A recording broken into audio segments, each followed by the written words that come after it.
بسم الله الرحمن الرحيم. qaybtan waa qaybtii kaleeto oo aanu ku arki doono Microsoft Access ka marka waxaan dhahnay waa barnaamijkii lagu keediyay daatada hadday noqoto ardayda, haddii ay noqoto muwaadiniinta oo dowladdu xogteeda hayso, waxyaabahaas oo dhan oo kala duwan ayaa lagu keediyaa.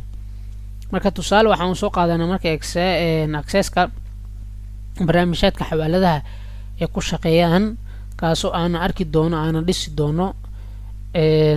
haddii aad tahay qof inaad ka shaqeyso rabto xawaalad ama qof hadda ka shaqeeyane, waxawaaye aad iyo aad ayuu ku anfacaa.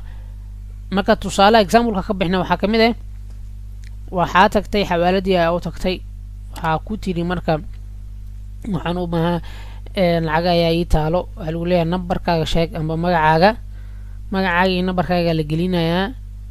markaasaa waxaa lagu leeyahay waa haynaa amba ma hayno.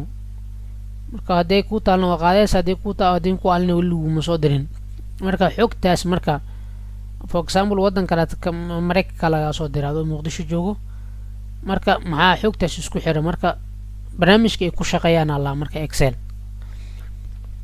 example kaleeta ka bixi jaamacadda, waxawaaye markay diiwaangeliyeyso ardayda, waxawaaye xogtooda amba daatadooda waxawaa meelay ku kayd karaysa leeda.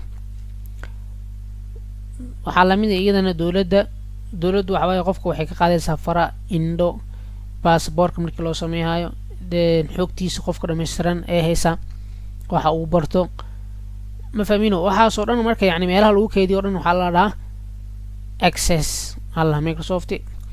marka markii aan nimanka soo koobna, marka tusaalihiisa isaga waxawaaye yaran waxay isku dhow yihiin ee relation leeyihiin qaybta koreysa oo ah excel oo barnaamij xisaabeedka ah. marka accesska asagana waxawaaye waxaa loo isticmaalaa waa barnaamij xawaaladeedka. fiini marka inta ku kooban yahay waa kana saddexdan xabo waxaa ku dhisi karnaa marka araatida xawaalada. marka xawaaladdu waxay haysataa marka table, jadwal ay haysataa, jadwalkaas uu qoran yahay xogta dhan. marka waa imahaysa adiga markaad timaadid waa lagu baaraa. qodobka labaad waa ku wareegi, waa marka waa lagu baaraa. marka waa lagu helay ama lagu hini maayo. marka haddii lagu helay, qodobka saddexaad loo gudbaa oo ah printing reportkaaga marka lasoo barintagdhaya amba receiptka oo kaleeta wuxuu ahay xawaalada marka laga qaata receipta la socdo. marka receiptkaas saddexdan xabo ay marka iyo in ka badanaa jirto, waxaan ana qaadahayna in ka badanaa jirto. marka laakiin tusaale marka barnaamij accesskan marka waxawaaye waa barnaamij xawaalada dhigi kartaa, barnaamijka oo xogta oo customka lagu keediya ayaa dhigi kartaa isagana. si dhiblina waa u arki doonaa doole iyo practicdiisa iyo wax kastaba.